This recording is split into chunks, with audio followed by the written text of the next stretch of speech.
Hello everyone, welcome back to Taiyari online. मैं सुधा।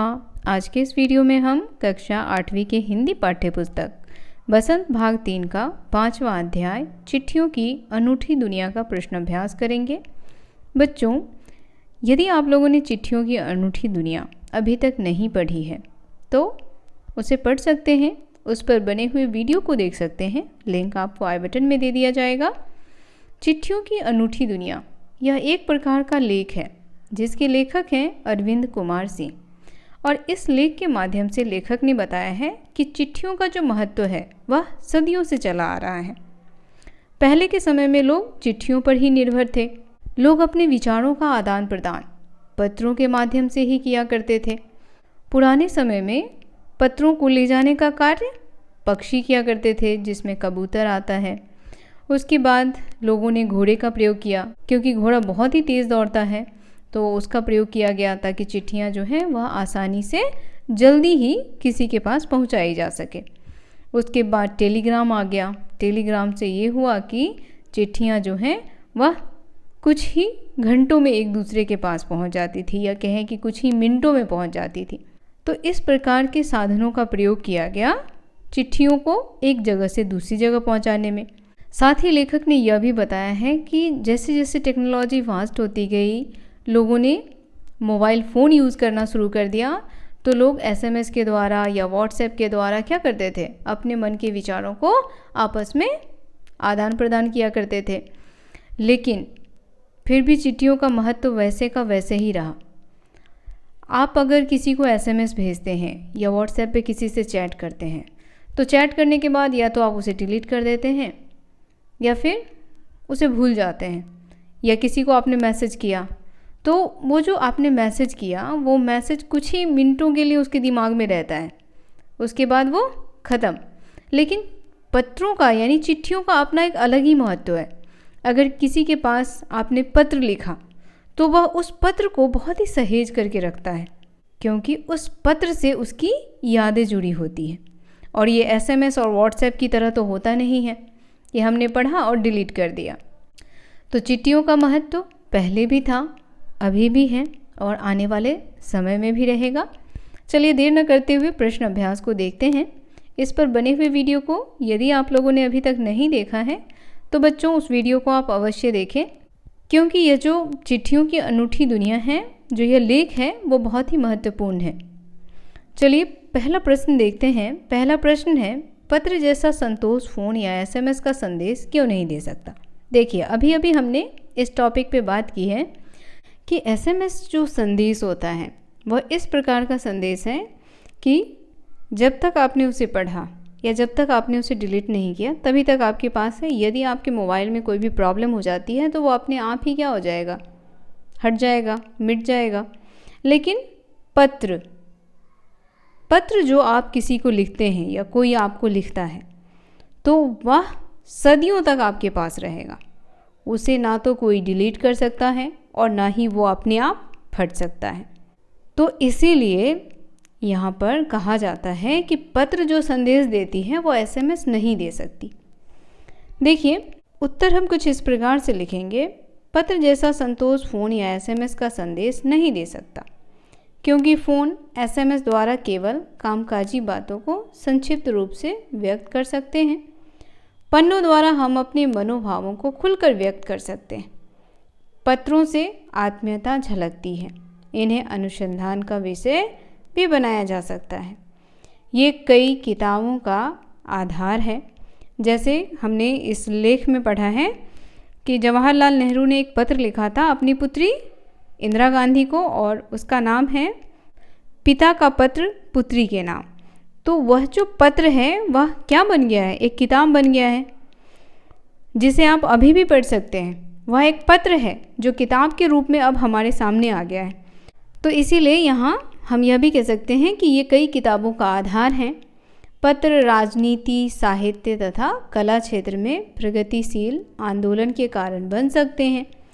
यह क्षमता फ़ोन या एसएमएस द्वारा दिए गए संदेशों में नहीं। पत्रों का आकार बड़ा और उसका अस्तित्व अस्थायी होता है, जिन्हें भविष्य के लिए संभाल कर रखा जा सकता है। तो इस प्रकार से पहले प्रश्न का उत्तर लिखें बच्चों। आपका कोई सुझाव या प्रश्न हो बच्चों तो कमेंट करके अवश्य बताएं। वीडियो पसंद आ रहा हो तो इसे लाइक करें, शेयर करें, हमारे चैनल को सब्सक्राइब और फॉलो करना तो बिल्कुल ना भूलें। दूसरा प्रश्न है, पत्र को खत, कागद, उत्तरम, जाबू, लेख, कडिग, पाती, चिट्ठी इत्यादि कहा जाता है। इन शब्दों से संबंधित भाषाओं के नाम बताएं। तो बच्चों, इस प्रश्न में आपसे पूछा जा रहा है कि खत किस भाषा में बोला जाता है। देखिए, खत बोला जाता है उर्दू में। उर्दू में पत्र को क्या बोला जाता है? खत। और कागद कन्नड़ में बोला जाता है, उत्तरम तेलुगु में, जाबू भी तेलुगु में बोला जाता है, लेख भी तेलुगु में। तो पत्र को तेलुगु में 3 नामों से जाना जाता है, उत्तरम, जाबू और लेख। उसके बाद कडिद, कडिद जो है वह तमिल में बोला जाता है, पाती हिंदी में कहते हैं, चिट्ठी भी हिंदी में कहते हैं और पत्र संस्कृत में। तो पत्रों को अनेक भाषाओं में अनेक शब्दों के द्वारा व्यक्त किया जा सकता है या संबोधित किया जा सकता है। चलिए अगला प्रश्न देखते हैं। तीसरा प्रश्न है, पत्र लेखन की कला के विकास के लिए क्या क्या प्रयास हुए, यह लिखिए। तो बच्चों, लेख में हमने पढ़ा है कि पत्रों के विकास के लिए विश्व डाक संघ ने क्या किया? 1972 में पत्र प्रतियोगिता आरंभ की, जिसमें स्कूली बच्चों को प्रोत्साहित किया गया इसमें भाग लेने के लिए, पत्र लिखने के लिए, और इसी माध्यम से स्कूलों में बच्चों को पत्र लिखना सिखाया गया या पाठ्यक्रम में शामिल किया गया। उत्तर लिखेंगे इसका, पत्र लेखन की कला को विकसित करने के लिए दुनिया के सभी देशों द्वारा पाठ्यक्रमों में पत्र लेखन का विषय शामिल किया गया। विश्व डाक संघ की ओर से 1972 से 16 वर्ष से कम आयु वर्ग के बच्चों के लिए पत्र लेखन प्रतियोगिताएं आयोजित करने का कार्यक्रम शुरू किया गया। तो इस प्रकार से पत्रों का विकास किया गया। अच्छा बच्चों, क्या आप लोगों को पत्र लिखने आता है? आपके स्कूल में पत्र लिखना सिखाया जाता है? हमें कमेंट करके बताएं। अगला प्रश्न है, पत्र धरोहर हो सकते हैं लेकिन SMS क्यों नहीं? तर्क सहित अपना विचार लिखिए। तो पहले प्रश्न में ही इसका उत्तर छुपा है बच्चों। SMS में हम खुल करके बातें नहीं लिख सकते, लेकिन पत्रों में हम खुल करके बातें लिख सकते हैं। SMS का जो मैसेज होता है उसे आप ज़्यादा संभाल करके नहीं रख सकते, पढ़े और डिलीट कर दिए तो वो यादें क्या हो जाती हैं, जल्दी ही भुला दी जाती है। देखिए इसका उत्तर लिखिए, पत्र व्यक्ति की स्वयं की हस्तलिपि में होते हैं जो कि प्रियजन को अधिक संवेदित करते हैं। हम जितने चाहें उतने पत्रों को धरोहर के रूप में समेट कर रख सकते हैं, जबकि SMS को मोबाइल में सहेज कर रखने की क्षमता ज़्यादा समय तक नहीं होती। SMS को जल्दी भुला दिया जाता है। पत्र देश, काल, समाज को जानने का साधन रहा है। दुनिया में तमाम संग्रहालयों में जानी मानी हस्तियों के पत्रों का अनूठा संकलन भी है। उपयोगी और शिक्षाप्रद पत्रों को पुस्तक के रूप में भी रखा जा सकता है। तो बच्चों, क्या आप हमें कमेंट करके बता सकते हैं कि क्या आप लोगों ने ऐसी पुस्तक पढ़ी है जो पत्रों पर आधारित है? अगर पढ़ी है तो कमेंट करके बताएं। अगला प्रश्न है, क्या चिट्ठियों की जगह कभी फैक्स, ईमेल, टेलीफोन या मोबाइल ले सकते हैं? तो बिल्कुल नहीं ले सकते बच्चों। चिट्ठियों की जगह कोई नहीं ले सकता। चिट्ठियों का अपना एक अलग ही महत्व है। इसकी जगह लेने की क्षमता ना तो फैक्स में है, ना ईमेल में, ना टेलीफोन में और ना ही मोबाइल में। उत्तर लिखेंगे, पत्रों का चलन न कभी कम हुआ था न कभी कम होगा। चिट्ठियों की जगह कोई नहीं ले सकता। पत्र लेखन एक साहित्यिक कला है, परंतु फैक्स, ईमेल, टेलीफोन, मोबाइल जैसे तकनीकी माध्यम केवल कामकाज के क्षेत्र में महत्वपूर्ण है। आज ये आवश्यकताओं में आते हैं, फिर भी ये पत्र का स्थान नहीं ले सकते। सबसे महत्वपूर्ण बात यह है कि पत्रों से जो आत्मीयता, प्रेम और लगाव मिलता है वह संचार के इन साधनों से नहीं मिल सकता। बच्चों, यदि इस प्रश्न से संबंधित आपके मन में किसी भी प्रकार का विचार है या आप कोई भी सुझाव देना चाहते हैं या प्रश्न पूछना चाहते हैं तो कमेंट करके अवश्य पूछें। अगला प्रश्न है, किसी के लिए बिना टिकट सादे लिफाफे पर सही पता लिखकर पत्र बैरंग भेजने पर कौन सी कठिनाई आ सकती है, पता कीजिए। तो बच्चों, कौन सी कठिनाई आ सकती है, क्या आपको पता है? देखिए, उत्तर लिखेंगे, बिना टिकट सादे लिफाफे पर सही पता लिखकर पत्र बैरंग भेजने पर पत्र को पाने वाले व्यक्ति को टिकट की धनराशि जुर्माने के रूप में देनी पड़ सकती है। कई बार में पत्र सही पते पर नहीं पहुंचता या फिर पत्र वापस भी आ सकती है। तो ये सारी समस्याएं जो हैं वह लोगों को झेलना पड़ता है। 7वां प्रश्न है, पिन कोड भी संख्याओं में लिखा गया एक पता है, कैसे? तो बच्चों, जब भी आप किसी को पत्र लिखते हैं तो पता के नीचे पिन कोड लिखते हैं ना। मान लीजिए कोई बच्चा एक पिन कोड लिखा 121008। अब इसमें देखिए कितने अंक हैं, इसमें 6 अंक हैं। इन 6 अंकों का अपना महत्व है। पहला अंक उस स्टेट को दर्शाता है कि यह किस राज्य का है। दूसरा और तीसरा अंक यह बताता है कि उस राज्य के किस डिस्ट्रिक्ट का यह पत्र है। उसके बाद आगे के जो अंक होते हैं वह डाकघर आदि को संबोधित करता है। देखिए, इसका उत्तर आप इस प्रकार से लिख सकते हैं, पिन कोड किसी खास क्षेत्र को संबोधित करता है कि यह पत्र किस राज्य के किस क्षेत्र का है। इसके साथ व्यक्ति का नाम और नंबर आदि भी लिखना पड़ता है। पिन कोड का पूरा रूप है पोस्टल इंडेक्स नंबर। यह 6 अंकों का होता है। हर एक का खास स्थानीय अर्थ होता है, जैसे 1 अंक राज्य, 2 या 3 अंक उपक्षेत्र, अन्य अंक क्रमशः डाकघर आदि के होते हैं। इस प्रकार पिन कोड भी संख्याओं में लिखा गया एक पता है। तो बच्चों, आप जहाँ रहते हैं आप पता कीजिए कि उस जगह का पिन कोड क्या है। जब आप पता करेंगे तो वह पिन कोड कितने डिजिट का होगा? 6 डिजिट का होगा। उससे आप किस राज्य में रह रहे हैं, उस राज्य के किस डिस्ट्रिक्ट में रह रहे हैं, वह किस डाकघर के आसपास पड़ता है, तो ये सारी जानकारी उसी पिन कोड से मिल जाता है। चलिए अगला प्रश्न देखते हैं। प्रश्न संख्या 8 है, ऐसा क्यों होता था कि महात्मा गांधी को दुनिया भर से पत्र महात्मा गांधी इंडिया पता लिखकर आते थे? सबसे पहले तो आप सभी यह जान लें कि महात्मा गांधी विश्व प्रसिद्ध व्यक्ति थे, यानी विश्व में सभी लोग उनके बारे में जानते थे और यह उनके कार्यों की वजह से था। उन्होंने अपने देश के साथ साथ दूसरे देशों के लिए भी अच्छे कार्य किए हैं, जिस वजह से लोग उन्हें जानते थे। और उनके नाम से जो भी पत्र आता था वो महात्मा गांधी इंडिया करके इसलिए आता था क्योंकि वह इंडिया के निवासी थे और इंडिया में सभी लोग उन्हें जानते थे, तो वह जहाँ भी रहते थे वो पत्र उन तक पहुँच जाता था। तो ये खासियत थी। देखिए, इसका उत्तर लिखेंगे, गांधी जी भारत में ही नहीं पूरे विश्व में जाने वाले व्यक्ति थे। उन्हें दुनिया भर से पत्र महात्मा गांधी इंडिया पता लिख करके भेजा जाता था या आते थे। गांधी जी भारत में ही नहीं पूरे विश्व में जाने जाने वाले व्यक्ति थे, यानी सभी लोग उन्हें जानते थे। उन्हें दुनिया भर से पत्र महात्मा गांधी इंडिया पता लिख करके आते थे क्योंकि महात्मा गांधी अपने समय के सर्वाधिक लोकप्रिय व प्रसिद्ध व्यक्ति थे। वे भारत गौरव थे।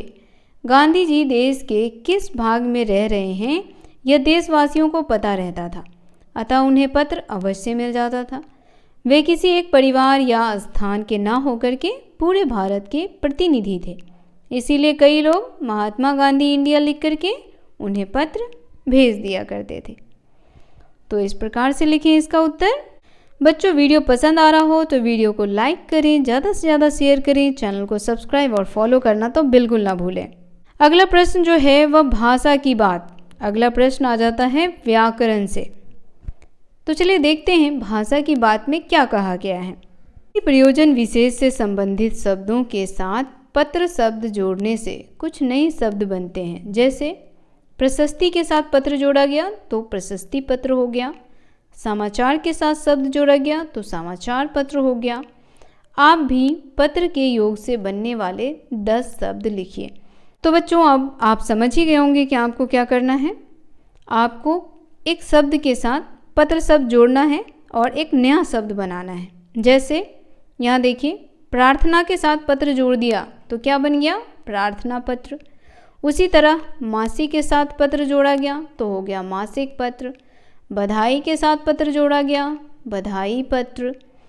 वर्ष के साथ वार्षिक के साथ पत्र जोड़ा गया, वार्षिक पत्र हो गया। दैनिक के साथ पत्र जोड़ा गया, दैनिक पत्र हो गया। साप्ताहिक के साथ पत्र जोड़ा गया, साप्ताहिक पत्र हो गया। तो इस प्रकार से 10 शब्द आपको लिखने हैं।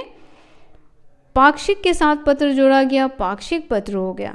सरकारी के साथ पत्र जोड़ा गया, सरकारी पत्र।